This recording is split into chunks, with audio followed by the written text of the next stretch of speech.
예, 하나님 말씀 신약성경 로마서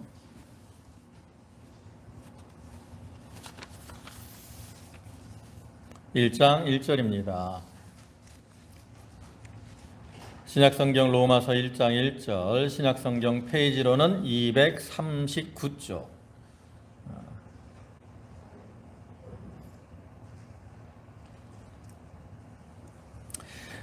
로마서 1장 1절부터 7절까지 말씀입니다. 봉독합니다. 예수 그리스도의 종 바울은 사도로 부르심을 받아 하나님의 복음을 위하여 택정함을 입었으니 이 복음은 하나님이 선지자들로 말미암아 그의 아들에 관하여 성경에 미리 약속하신 것이라. 이 아들로 말하면 육신으로는 다윗의 혈통에서 나셨고 성결의 영으로는 죽은 자 가운데서 부활하여 능력으로 하나님의 아들로 인정되셨으니 곧 우리 주 예수 그리스도시니라. 그로 말미암아 우리가 은혜와 사도의 직분을 받아 그 이름을 위하여 모든 이방인 중에서 믿어 순종케 하나니 너희도 그들 중에 있어 예수 그리스도의 것으로 부르심을 입은 자니라. 로마에 있어 하나님의 사랑하심을 입고 성도로 부르심을 입은 모든 자에게 하나님 우리 아버지와 주 예수 그리스도로조차 은혜와 평강이 있기를 원하노라. 아멘. 예, 할렐루야. 예, 이제 날씨가 좀 많이 추워졌는데 지난 한 주간도 은혜 가운데 평안하셨습니까? 오늘 이 시간에도 하나님께 예배하는 모든 성도와 가정에 하나님의 은혜와 축복이 함께 하시기를 축원합니다. 예, 오늘 이 시간에는 로마서 1장 1절부터 7절까지의 말씀을 보셨는데 이 말씀을 통해서 복음과 축복이라는 제목으로 함께 은혜를 나누고자 합니다. 이 본문의 말씀인 로마서는 우리가 1절을 통해서도 알 수 있는 것처럼 사도 바울이 기록한 것인데 너무나도 참 귀하기 때문에 이것을 성경 중에 성경 또는 성경 중에 성경이라고 이렇게 표현할 정도로 구원에 대한 이 귀한 진리가 많이 기록되어 있는 말씀입니다. 근데 이렇게 귀한 진리가 많이 기록이 되어 있는 로마서인데 그러면 그 중에서도 로마서의 가장 핵심되는 진리의 말씀은 뭘까? 그래서 이제 뒤에 1장 16절과 17절에 기록된 말씀입니다. 그 말씀을 보시면 내가 복음을 부끄러워하지 아니하노니 이 복음은 모든 믿는 자에게 구원을 주시는 하나님의 능력이 됨이라. 첫째는 유대인에게요 또한 헬라인에게로다. 복음에는 하나님의 의가 나타나서 믿음으로 믿음에 이르게 하나니 기록된 바 오직 의인은 믿음으로 말미암아 살리라 함과 같으니라 그랬습니다. 이 중에서 여기 오직 의인은 믿음으로 말미암아 살리라 하는 이 말씀, 이걸 우리가 신학적인 용어로 이신득이다 라고 말을 하죠. 그래서 이신득이의 이 어떤 사상, 이것이 바로 로마서의 핵심적인 주제입니다. 이러한 귀한 진리를 포함하고 있는 로마서를 사도 바울이 기록을 한 것은 그가 로마에 이렇게 가고자 여러 번 노력을 했지만 지금 길이 막혀 있었기 때문입니다. 1장 11절부터 말씀을 보면 내가 너희 보기를 심히 원하는 것은 무슨 신령한 은사를 너희에게 나눠주어 너희를 견고케 하려 함이니 이는 곧 내가 너희 가운데서 너희와 나의 믿음을 인하여 피차 아니함을 얻으려 함이라. 형제들아 내가 여러 번 너희에게 가고자 한 것을 너희가 모르기를 원치 아니하노니 이는 너희 중에서도 다른 이방인 중에서와 같이 열매를 맺게 하려 함이로되 지금까지 길이 막혔도다. 이 말씀처럼 바울은 이 로마로 가서 로마 교인들에게 신령한 은사를 나눠주고 다시 말해서 진리를 가르쳐주고 그를 통해서 그들을 견고케 하고 또 서로 안위를 얻으려고 이렇게 했지만 로마로 가는 길이 막혀 있었어요. 또 바울은 그러한 상황에서 이제 장차 로마로 갈 것을 소망하면서 그 로마에 있는 성도들에게 예수 그리스도를 믿는 믿음으로 구원을 얻게 된 그 진리, 그 원리에 대해서 이렇게 설명을 하려고 로마서를 기록을 한 겁니다. 이 바울이 로마서를 기록할 당시에 이 로마에는 그 예수 그리스도를 믿는 소수의 유대인들, 그리고 또 그 밖에 이방인들로 구성이 된 교회가 있었어요. 근데 이 로마 교회는 뭐 사도들이 가서 그 교회를 세운 것이 아니고 오순절 성령 강림 때 이렇게 로마에서 올라왔던 유대인들이 있었는데, 그들이 이제 그 성령 강림의 역사를 보고 예수 그리스도를 믿게 된 거예요. 그래가지고 그들이 이제 로마로 가서 복음을 전해서 이 로마 교회를 세우게 되었는데, 그렇다 보니까 이 로마 교회는 사도들의 어떤 체계적인 이 가르침을 직접적으로 받을 기회가 없었습니다. 그렇다 보니까 그들은 진리에 굳게 서 있지 못하다는 거죠. 그래서 그로 인한 문제가 있는데, 유대인 신자들 가운데는 이렇게 예수를 믿고 구원을 받았지만 아직도 율법주의적인 그 사상에 사로잡혀서 예수를 믿어도 율법을 지켜야 구원을 받는다, 이렇게 생각을 하는 사람들이 있었어요. 또한 이 로마는 그 당시에 이 세계를 지배하던 로마 제국의 수도 아닙니까? 그러다 보니까 뭐 정치적으로나 경제적으로, 사회적으로, 문화적으로 아주 발달을 한 그런 가운데 있었어요. 그 중에 이제 이방인 신자들이 거기서 예수를 믿고 이제 개종을 해서 그리스도인이 되었지만, 그들은 그 그리스도 안에서 자유를 강조하는, 그래서 그들이 과거에 지니고 있던 그 이방의 어떤 풍속, 습관, 이런 것을 따라서 행함으로 참 자유가 아닌 방종에 이르는 문제를 야기하고 있었다라는 거죠. 그래서 바울은 로마에 가기 전에 이러한 편지를 통해서 그 로마에 있는 성도들에게 너희가 구원을 받는 것은 오직 복음을 믿음으로 구원을 얻는 것이고, 그 다음에 이처럼 복음을 믿어서 구원을 얻고 새 생명을 얻어서 새 사람이 된 자들은 이제 과거 옛사람의 옷을 벗어버리고 새 사람의 옷을 입고 그에 합당한 모습으로 살아가야 된다, 이렇게 교훈을 하고 있는 거죠. 또 이러한 로마서의 말씀은 오늘날 우리 신자들에게도 믿음을 굳건히 세워나갈 귀한 진리의 말씀, 즉 구원과 또 성화에 이르는 이 귀한 진리를 교훈해 주는데, 그러한 교훈에 앞서서 오늘 본문에 보면 이걸 우리가 이제 로마서 서론에 해당하는 말씀이거든요. 근데 바울은 이런 로마서 1장 1절부터 7절까지 이 서론에 해당하는 말씀을 통해서, 그러면 우리가 믿음으로 구원을 받는데 우리가 믿어야 되는 그 복음은 무엇이며, 또 우리가 그러한 복음을 믿음으로 얻게 되는 은혜와 축복은 무엇인가를 이렇게 교훈해 주고 있다라는 거죠. 그러니까 이 말씀은 우리가 이제 뭐 처음 믿을 때부터 많이 들어온 그러한 말씀입니다. 그래서 여러분들도 뭐 잘 알고 있을 것이라고 생각이 돼요. 그러나 우리가 뭐 이제 소나 소머리나 뼈들도 이렇게 오래 고우면 거기서 이렇게 영양이 흘러나오고 진액이 나와서 우리가 그걸 먹고 힘을 얻는 것처럼, 우리가 이 말씀을 다시 한번 이렇게 묵상하고 생각함으로 이를 통해서 이제 우리가 영혼의 어떤 힘을 얻고 우리의 심령 골수가 이렇게 윤택해지기를 바라는 마음으로 이 말씀을 증거하게 되었습니다. 그러니까 우리가 이 말씀을 통해서 저와 모든 성도 여러분의 심령 골수가 윤택해 되는 그러한 은혜의 시간이 되기를 소망하는 바입니다. 이제 먼저 복음에 대해서 좀 생각을 해보고자 합니다. 본문 1절을 보시면 예수 그리스도의 종 바울은 사도로 부르심을 받아 하나님의 복음을 위하여 택정함을 입었으니, 이렇게 말씀을 하는데, 여기 바울이 자기를 뭐라 그래요? 복음을 위하여 택정함을 입었다라고 말을 합니다. 그리고 나서 2절부터 이제 복음이란 무엇인가 이렇게 설명을 하죠. 그럼 이러한 복음은 무엇을 가리키는 것일까? 이 복음은 헬라어로는 유앙겔리온이다 라고 하는 단어를 사용합니다. 그 의미는 기쁜 소식이다 라는 뜻이죠. 그럼 무엇이 기쁜 소식일까? 물론 성경에 나타난 기쁜 소식들은 가장 많이 있는데, 가장 기쁜 소식은 뭘까? 우리에게 가장 큰 기쁜 소식은 뭡니까? 그것은 누가복음 2장 10절에 이렇게 말씀을 하죠. 천사가 이르되 무서워 말라. 보라, 내가 온 백성에게 미칠 큰 기쁨의 좋은 소식을 너희에게 전하노라. 천사가 목자들에게 큰 기쁨의 좋은 소식을 전해줍니다.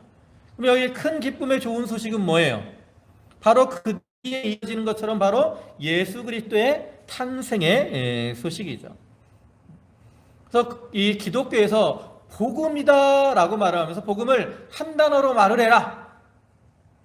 그럼 바로 예수 그리스도가 바로 복음입니다.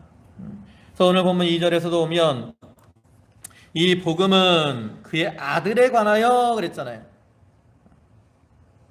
이 복음은 바로 예수 그리스도에 관한 것이고 바로 예수 그리스도가 복음이다라고 바울은 증거를 하고 있는 거죠. 그렇기 때문에 우리가 복음을 믿고 구원을 받기 위해서는 이 복음의 핵심되는 예수 그리스도에 대해서 바로 아는 것이 중요합니다. 그래서 바울은 오늘 본문을 통해서 예수 그리스도는 어떠한 분이신가 이것을 세 가지로 말씀을 하죠. 그럼 예수 그리스도는 어떤 분이십니까? 여기 첫째로는 바로 선지자들로 말미암아 성경에 미리 약속하신 성경에 예언되신 분이 바로 예수 그리스도입니다. 하나님께서는 예수 그리스도, 구원자 되시는 예수 그리스도를 보내실 것을 성경의 여러 선지자들을 통해서 여러 말씀을 통해서 예언하셨고 그 예언대로 그 약속대로 때가 되니까 예수 그리스도를 이 세상에 보내셔서 우리 죄인들을 구원해 주신 거죠. 그리스도에 대한 예언은 구약 성경에 너무나도 많이 찾아볼 수 있습니다. 그중에 이제 몇 구절을 찾아오면 그 창세기에 나타난 원복음에서 우리가 그리스도에 대한 약속을 볼 수 있습니다. 창세기 3장 15절을 보면 내가 너로 여자와 원수가 되게 하고 너의 후손도 여자의 후손과 원수가 되게 하리니 여자의 후손은 내 머리를 상하게 할 것이요 너는 그의 발꿈치를 상하게 할 것이니라 하시고 그랬어요. 여기서 나타난 여자의 후손, 이분이 바로 동정녀의 몸을 통해서 태어나실 예수 그리스도를 예표하는 거죠. 우리가 보통 사람이 태어나면 아버지의 어떤 계대를 따라서 누구누구의 자손이라고 말을 하잖아요. 근데 예수님은 이렇게 성령으로 잉태되어서 동정녀를 통해서 탄생하시기 때문에 이와 같이 여자의 후손이라고 표현하는 겁니다. 또 아브라함에게 주신 약속을 통해서도 우리가 그리스도에 대한 예언을 볼 수 있습니다. 그 창세기 12장부터 보면 아브라함의 역사가 쭉 기사가 기록이 되어 있는데 하나님께서 아브라함에게 많은 언약들을 주셔요. 12장, 13장, 15장, 17장 이러한 내용들을 쭉 보면 아브라함과 언약을 맺으시는 내용들이 많이 나오는데 그 중에 15장 5절을 보면 그를 이끌고 밖으로 나가 가라사대 하늘을 우러러 무뼈를 셀 수 있나 보라. 또 그에게 이르시되 내 자손이 이와 같으리라. 여기서 이 자손이 너와 같다 그랬는데 이 말은 이제 아브라함의 후손들이 육신의 후손들이 아주 많아질 것을 의미하는 것이기도 하지만 동시에 이 내 자손 이것은 바로 아브라함의 후손으로 오실 예수 그리스도를 가리키는 것이고 예수 그리스도를 통해 구원받는 자들이 하늘의 별과 같이 많아질 것을 가리키는 것입니다. 그래서 바울은 이 말씀을 갈라디아 3장 16절에서 이렇게 말을 하죠. 이 약속들은 아브라함과 그 자손에게 말씀하신 것인데 여럿을 가리켜 그 자손들이라 하지 아니하시고 오직 하나를 가리켜 내 자손이라 하셨으니 곧 그리스도라. 하나님이 아브라함에게 약속하신 내 자손 그것이 바로 그리스도다라고 바울이 여기서 증거를 하고 있는 겁니다. 이런 아브라함과 언약에도 예수 그리스도에 대한 예언이 나타나 있고 또 이사야서를 보면 그리스도에 대한 그 예언의 말씀이 많죠. 그 중에 7장 14절 보면 보라 처녀가 잉태하여 아들을 낳을 것이요 그 이름을 임마누엘이라 하리라. 동정녀 탄생을 말씀하고 있고요. 또 9장 6절에서는 한 아기가 우리에게서 낳고 한 아들을 우리에게 주신 바 되었는데 그러면서 그 이름은 기묘자라 모사라 전능하신 하나님이라 영존하신 아버지라 평강의 왕이라 할 것이라. 하나님께서 육신을 입고 이 땅에 우리에게 오실 것을 예언하고 있어요. 또 우리가 잘 아는 이사야 53장 4절과 5절을 보면 그는 실로 우리의 질고를 지고 우리의 슬픔을 당하였거늘 우리는 생각하기를 그는 징벌을 받아서 하나님에게 맞으며 고난을 당한다 하였노라. 그가 찔림은 우리의 허물을 인함이요 그가 상함은 우리의 죄악을 인함이라. 그가 징계를 받음으로 우리가 평화를 누리고 그가 채찍에 맞음으로 우리가 나음을 입었도다. 그리스도의 고난을 통해서 우리가 죄사함을 받고 구원받으며 자유를 얻게 될 것을 이렇게 예언을 하고 있죠. 이 외에도 우리가 구약 성경 많은 곳에서 이렇게 예수 그리스도에 대해서 예언을 하고 있는데 바울은 그러한 예언과 같이 예수 그리스도는 이 땅에 오셔서 우리의 죄를 담당하시고 십자가에 죽으신 그러한 분이시고 화목제물이 되어서 그를 통해서 우리와 하나님 사이를 화목해 주신 그러한 구원자가 되신다라고 증거를 하고 있는 거죠. 여러분, 우리 기독교에 있어서 가장 핵심적인 게 뭡니까? 바로 성경이잖아요. 성경 우리 신앙의 표준이라고. 그래서 이러한 성경에 예언된 예수 그리스도, 그분이 바로 복음이고 우리가 그 복음을 믿음으로 구원을 얻는 것이다, 이렇게 증거를 하는 거예요. 근데 두 번째로 예수 그리스도는 어떤 분이시냐? 육신적으로 다윗의 혈통에서 나신 분이십니다. 본문 3절을 보시면 이 아들로 말하면 육신으로는 다윗의 혈통에서 나셨고, 이 말씀처럼 예수님은 다윗의 혈통으로, 다윗의 후손으로, 육신적으로는 다윗의 자손으로 태어나신 분이죠. 이처럼 예수 그리스도께서 다윗의 자손으로 태어날 것도 하나님께서 선지자를 통해서 다윗에게 미리 예언해 주셨어요. 사무엘하 7장 12절과 13절을 보면 내 수완이 차서 내 조상들과 함께 잘 때에 내가 내 몸에서 날 자식을 내 뒤에 세워 그 나라를 견고케 하리라. 저는 내 이름을 위하여 집을 건축할 것이요 나는 그 나라 위를 영원히 견고케 하리라 그랬는데, 여기서 내 몸에서 날 자식을 내 뒤에 세운다 그랬어요. 이거는 육신적으로 원래 다윗의 아들인 솔로몬을 가리키는 겁니다. 그러나 영적으로는 다윗의 후손으로 태어나실 예수 그리스도를 가리키는 거예요. 그래서 예수 그리스도께서 다윗의 후손으로 오셔서 하나님 나라를 견고케 하시고 그 왕위를 영원토록 세워나갈 것을 예언한 거죠. 그리고 이러한 예수 그리스도의 혈통에 대해서는 우리가 잘 아는 마태복음 1장 1절에서 뭐라고 합니까? 아브라함과 다윗의 자손 예수 그리스도의 세계라 그랬어요. 이 세계라는 말은 족보라라는 뜻이에요. 그리고 이제 그리에 그 예수님의 그 조상의 족보들이 쭉 기록이 되어 있잖아요.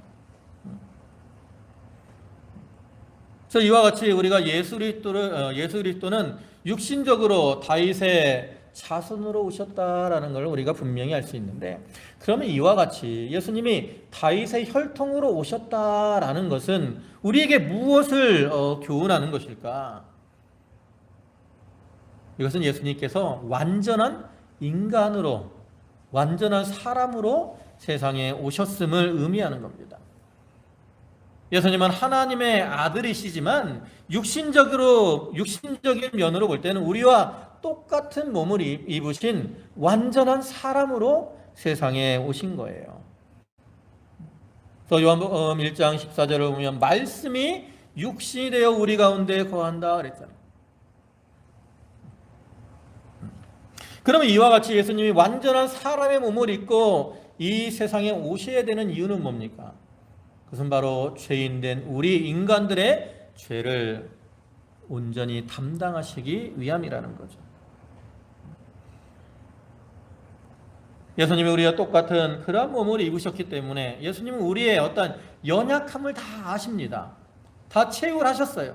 다시 말해서 우리와 똑같은 분이시기 때문에 식사를 안 하면 어떻게 돼요? 배고파요. 물을 마시지 않으면 어떻게 해요? 기갈이 온다. 그래서 예수님께서 사마리아 여인에게 그 물에 앉아서 물을 달라고 요구하시잖아요. 또 잠을 주무시지 못하면 피곤하셔요. 행로 중에 피곤하신다. 그러나 이러한 우리와 똑같은 분이시지만 우리의 차이는 뭡니까? 우리와의 차이는 죄가 없다라는 거죠. 히브리서 4장 15절 보면 우리에게 있는 대제사장은 우리의 연약함을 체휼하지 아니하는 자가 아니요 모든 일에 우리와 한결같이 시험을 받은 자로되 죄는 없으시니라. 우리와 똑같이 연약한 몸이고, 또 우리가 연약하기 때문에 자꾸 시험에 넘어지는데, 예수님도 그 연약한 몸으로 많은 시험들을 당하셨다라는 거예요. 다만 뭐가 없으세요? 죄가 없으신 분이라는 거죠. 그래서 예수님처럼 우리와 똑같은 육체를 입고 세상에 오셔서 우리의 모든 죄를 담당해 주신 그러한 주님, 그를 통해서 우리의 모든 죄를 사해 주신 그러한 주님이시라는 거죠. 또 이렇게 인간의 몸을 입고 세상에 오셔서 우리를 위해 피 흘려 주신 그러한 주님의 은혜에 늘 감사하는 자가 되어야 되는 겁니다. 세 번째로 예수님은 어떠한 분이시냐? 부활로 하나님의 아들로 인정되신 분입니다. 본문 4절 보시면 성결의 영으로는 죽은 자 가운데서 부활하여 능력으로 하나님의 아들로 인정되셨으니 곧 우리 주 예수 그리스도시니라. 이처럼 육신적으로는 예수님께서 우리와 똑같은 인간의 몸을 입고 오신 분이시지만 그 신성면에서는 이렇게 부활을 통해서 죄가 없으신 하나님의 아들이라는 것을 확증해 주신 분이라는 거예요. 여러분, 예수님이 십자가에서 왜 죽으셨습니까? 예수님의 십자가의 죽으심은 자기의 죄 때문이 아니라 우리의 죄를 감당하시기 위해서 죽으신 것. 그리고 예수님께서 그러한 십자가에 죽으셨다가 사흘 만에 부활하신 것은 이제 자기가 죄가 없으신 하나님의 아들이심을 우리에게 확증적으로 보여주는 거죠. 왜냐하면 하나님의 아들이 아니면 이 사망을 이길 수가 없기 때문에 그렇습니다. 예수 그리스도는 십자가로 죄를 멸하시고 마귀를 이기시고 사망을 정복하시고 부활로 하나님의 아들로 인정이 된 겁니다. 물론 예수님이 부활하시기 전이라고 해서 하나님의 아들이 아니신 건 아니에요. 부활하기 전에도 예수님은 하나님의 아들이셨고 부활하신 후에도 하나님의 아들이셨습니다. 그럼 예수님이 부활로 하나님의 아들로 인정이 되었다라는 것은 무엇을 의미하는 것일까? 이것은 예수님이 부활을 통해서 당신이 하나님의 아들이심을 확정하고 선포한 거예요. 그리고 이를 통해서 우리 모든 사람들이 예수 그리스도를 하나님의 아들로 인정하고 믿게 된 것을 의미하는 거죠. 전에도 제가 말씀을 드렸지만 여러분들 만약에 예수님이 십자가에서 죽으셨어요. 우리의 죄를 담당하시고 죽으셨다고. 근데 죽고 나서 끝이야. 그러면 과연 우리의 죄가 사함 받았다라는 것을 우리가 확신하며 살아갈 수가 있겠습니까? 예수님의 죽음으로 끝나면 내가 죄사함을 받은 건지 아닌지를 우리가 확인할 수가 없어요. 왜? 예수님이 십자가에 죽은 게 우리의 죄 때문에 죽은 것인지 자기의 죄 때문에 죽은 것인지를 우리가 알 수가 없다라는 거죠. 그런데 예수님은 죽었다가 사흘 만에 부활하셨어요. 예수님이 부활하셨다라는 것은 무엇을 의미하는 거냐면 예수님이 죄가 없다라는 걸 의미하는 겁니다. 왜냐하면 죄의 값은 사망이고 반대로 생명은 죄가 없는 걸 가리키는 거거든요. 그러니까 예수님이 부활하셨다라는 것은 죄가 없으시다라는 걸 의미하는 거예요. 그러니까 죄가 없으신 분이기 때문에 예수님은 바로 하나님이시라는 거죠. 그리고 예수님의 죽음은 우리의 죄를 담당해서 죽어주신 것이고 또 예수님이 이렇게 죽었다가 부활하심으로 우리가 이제는 모든 죄를 사함받았구나라는 그러한 확신을 가질 수가 있게 된다라는 거예요. 그래서 이러한 부활이 중요하기 때문에 예수님께서도 부활에 대해서 말하면서 그 요나의 표적을 말씀하잖아요. 마태복음 16장 4절 보면 악하고 음란한 세대가 표적을 구하나 요나의 표적밖에 보여줄 표적이 없다 그랬어요. 여기서 말하는 요나의 표적은 뭡니까? 요나가 물고기에 들어갔다가 사흘 만에 나온 걸 가리키는 거죠. 그래서 요나의 표적은 예수님이 그 음부 사망의 자리에 들어갔다가 사흘 만에 살아나실 것을 예표하는 것으로서 예수님이 이러한 요나의 표적을 통해서 예수님의 부활에 대해서 교훈을 하고 있는 거죠.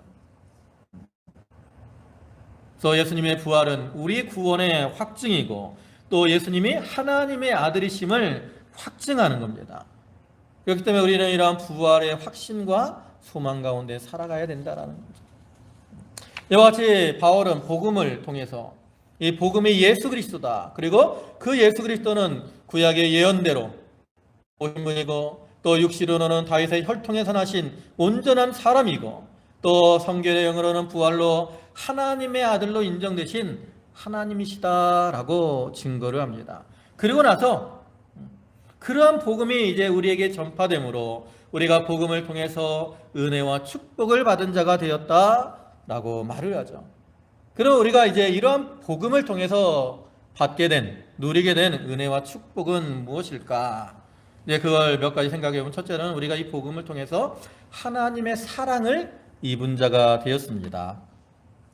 보면 7절 상반절을 보시면 로마에 있어 하나님의 사랑하심을 입고 성도로 부르심을 입은 모든 자에게, 이 말씀처럼 복음을 믿고 그를 통해서 구원을 받아 하나님의 자녀가 된 사람들은 다 무엇을 입은 자들이에요? 하나님의 사랑하심을 입은 자들이라는 거죠. 원래 모든 인류들은 다 죄와 허물로 인해서 죽었던 자들입니다. 아담의 범죄 이후로 모든 인류는 다 죄와 허물로 죽었던 자들이고 또 하나님을 멀리 떠났던 그러한 자들이라고. 그러나 하나님께서는 그러한 우리를 버리지 아니하시고 사랑하셔서 우리에게 복음을 주시고 그 복음이 믿어지게 하심으로 우리를 구원하셔서 하나님의 자녀가 되게 해주신 겁니다. 여러분, 우리에 대한 구원의 역사는 전적으로 하나님의 사랑을 근거로 한 거예요. 하나님께서 창세전에 우리를 택하시고 또 독생자를 보내신 거, 이것도 하나님의 사랑을 근거로 한 겁니다. 또 성자 예수 그리스도께서 이 땅에 오셔서 십자가를 지시고 죽으신 거, 이것도 우리를 향한 사랑을 근거로 한 거죠. 또 성령 하나님께서 우리의 심령에 예수가 믿어지도록 인치시고 그 믿음을 선물로 주신 것도 우리가 잘나서가 아니라 우리를 사랑하셔서 선물로 주신 것이라는 거죠. 그래서 에베소 1장을 보면 구원에 대해서 말하면서 그런 하나님의 사랑을 쭉 말을 합니다. 그 중에서도 1장 그 3절과 4절을 보면 찬송하리로다 하나님 곧 우리 주 예수 그리스도의 아버지께서 그리스도 안에서 하늘에 속한 모든 신령한 복으로 우리에게 복 주시되 곧 창세전에 그리스도 안에서 우리를 택하사 우리로 사랑 안에서 그 앞에 거룩하고 흠이 없게 하시려고 그랬습니다. 이렇게 사랑 안에서 우리를 택하시고 하나님의 백성으로 삼아 주셨다라는 거죠. 이처럼 창조주이신 하나님께서 피조물인 우리를 사랑하셔서 창세전에 이렇게 택하시고 독생자를 희생해서 구원해 주셨으니 그 사랑이 얼마나 크겠습니까? 우리는 그러한 사랑을 받은 자들입니다. 그 다음에 우리가 복음을 통해서 누리게 된 두 번째 은혜와 축복은 뭐냐? 그리스도의 것으로 부르심을 입은 겁니다. 본문 6절을 보시면 너희도 그들 중에 있어 예수 그리스도의 것으로 부르심을 입은 자니라 그랬습니다. 우리 모든 성도들은 복음을 통해서 예수 그리스도의 것으로 부르심을 입은 자들이. 그럼 여기서 예수 그리스도의 것으로 부르심을 받았다라는 것은 바로 예수 그리스도께서 우리를 값주고 사신 것을 의미하는 겁니다. 그래서 고린도전서 6장 20절을 보면 값으로 산 것이 되었나니, 예수님이 무엇을 값주고 우리를 사셨습니까? 바로 자기의 피를 값으로 주시고 참 죄와 허물로 더러워졌던 우리를 이렇게 사셔서 당신의 것으로 삼아 주신 거예요. 그래서 예수님께서 이처럼 우리를 당신의 것으로 삼아 주셨기 때문에 우리를 예수님이 이제 냉팽개치지 않는다라는 거죠. 예수님이 우리를 값주고 사셨기 때문에 우리를 귀하게 여기시고 우리를 지키시고 보호해 주시는 거예요. 우리가 세상 사람들도 그렇잖아요. 내 것은 어떻게 해요? 보통 아끼고 귀하게 여깁니다. 다른 사람들이 볼 때는 참 하찮게 보이는 것일지라도 자기의 것이기 때문에 그것을 소중히 여기고 또 잘 간직하는 것을 볼 수도 있죠. 그와 같이 우리 성도들도 세상적으로 보면 다 어떤 자들이에요? 다 보잘것없는 자들입니다.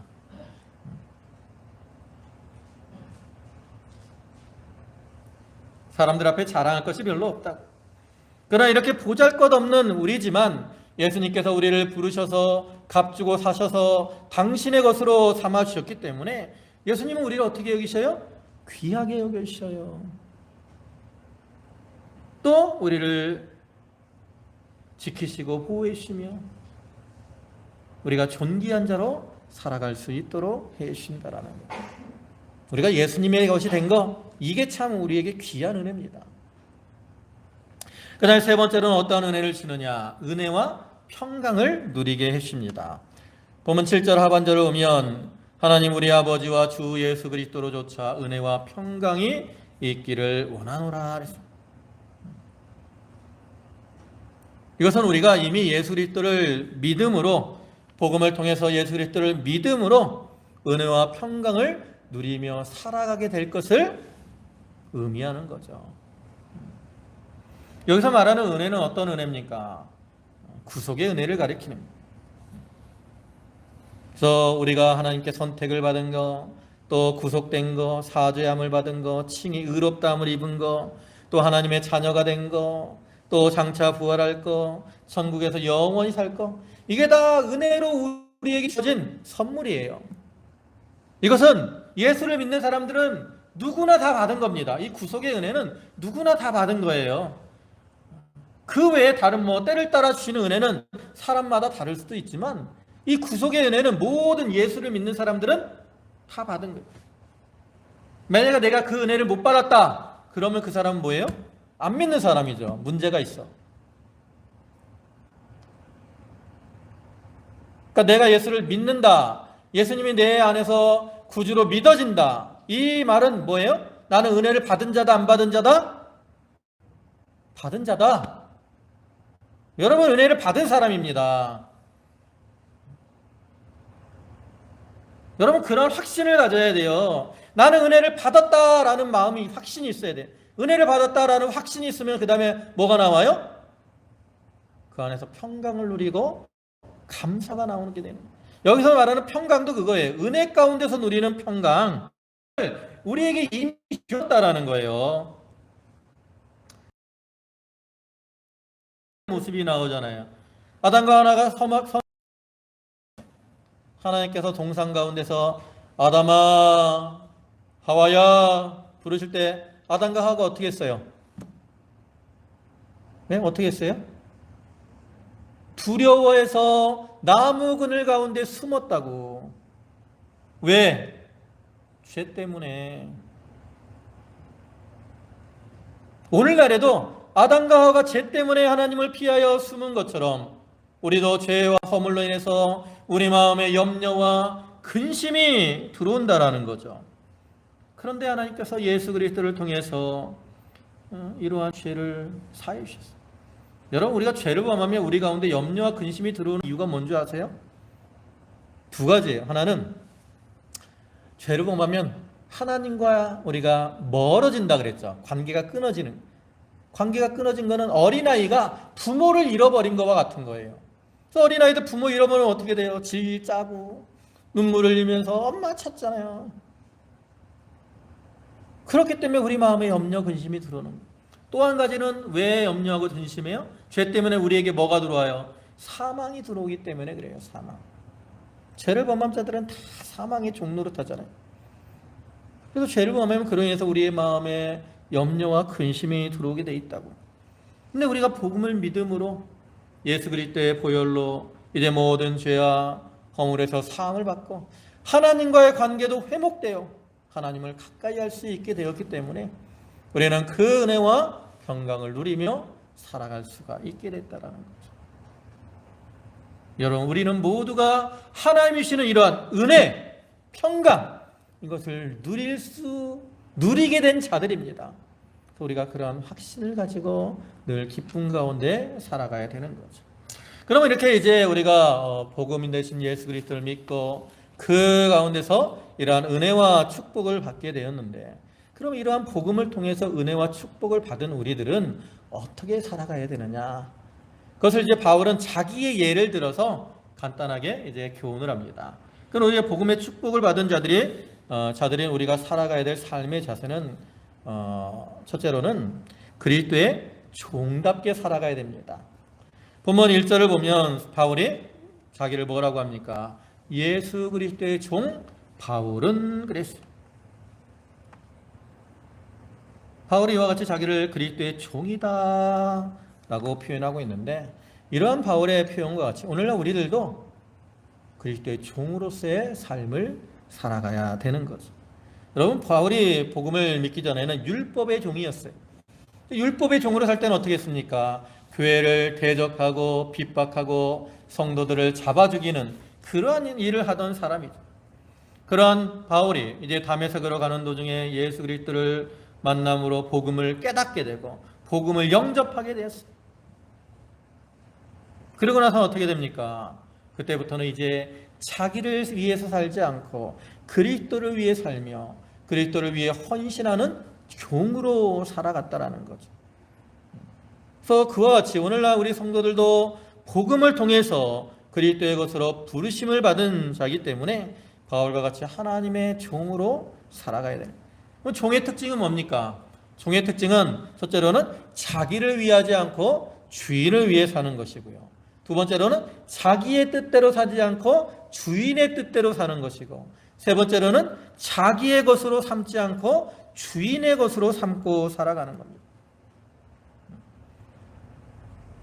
그래서 오늘 본문 5절을 보면 또 말미암아 우리가 은혜와 사도의 직분을 받아 그 이름을 위하여 모든 이방인 중에서 믿어 순종케 하나니, 이 말을 보면 바울은 이방인의 사도로 말씀에 순종한 것을 알 수 있죠. 그럼 바울이 처음부터 이방인의 사도로 가고 싶어 했을까? 여러분, 바울이 처음에 복음을 전할 때의 모습을 보면 유대인들에게 먼저 복음을 전하려고 하는 걸 볼 수 있어요. 그래서 그는 가는 곳마다 유대인의 회당에 가서 거기서 복음을 전했고요.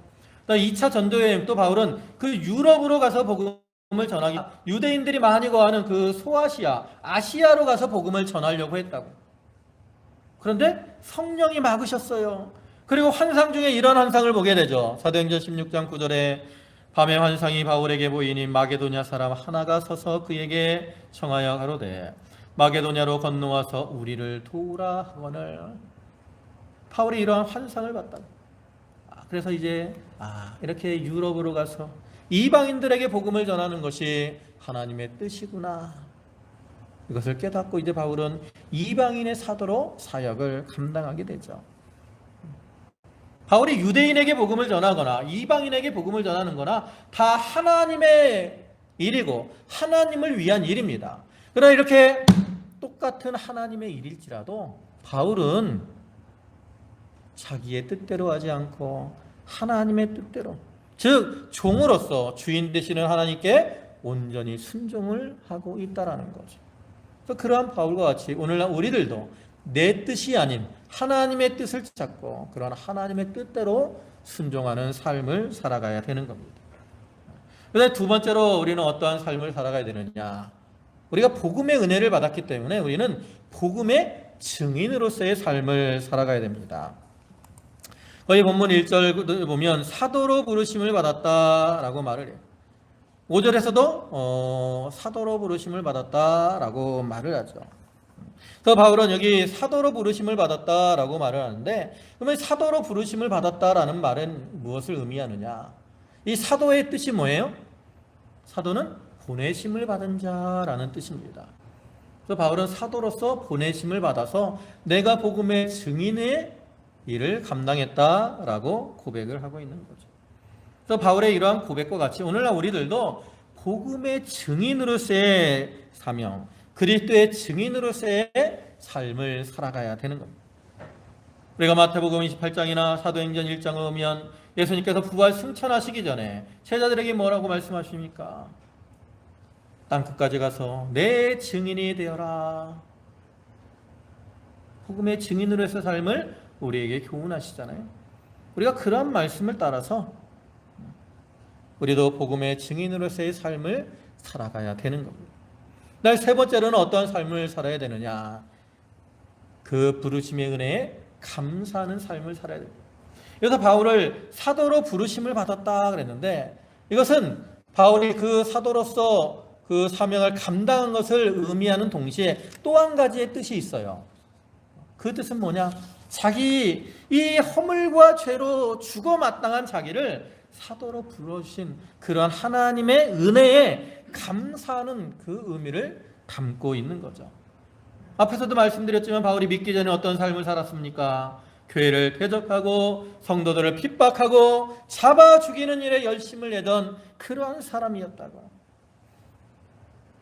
그러한 바울이 이렇게 복음의 증인으로서 살아가게 된 것은 하나님의 은혜와 사랑으로 된 거라는 거죠. 그렇게 멸망당에 마땅한 자기를 긍휼하시고 사도로 불러서 사명을 맡겨주신 그 하나님께 이와 같이 감사를 드리고 있는 거죠. 이러한 바울과 같이 오늘날 우리들도 다 죄와 허물로 인해 죽어 마땅한 그러한 자들인데, 우리가 복음의 은혜를 통해서 구원을 받고 그를 통해서 하나님의 자녀로 살아가게 해 주셨습니다. 우리가 그러한 은혜를 생각할 때 마땅히 우리가 어떠한 삶을 살아가야 되겠습니까? 우리도 바울과 같이 하나님께 감사하는 삶을 살아가야 되는 겁니다. 이제 말씀을 마무리하겠습니다. 하나님께서는 흑암 가운데 살면서 갈 바를 알지 못하는 우리에게 복음의 빛을 비춰주시고 그를 통해서 우리를 구원하시고 생명의 길로 인도해 주셨습니다.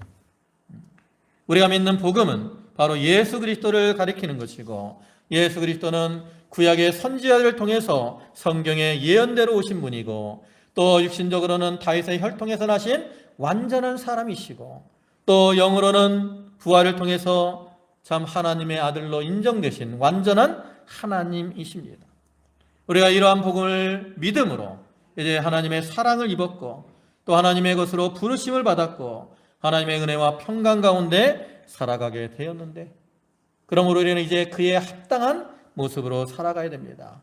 우리가 그에 합당한 모습으로 살기 위해서 그리스도의 종으로 그리스도의 뜻대로 행하며 또 부르심의 은혜에 참 감사하는 가운데 자기에게 주어진 이러한 복음의 증인으로서의 사명을 잘 감당해 나가는 자가 되어야 되겠습니다.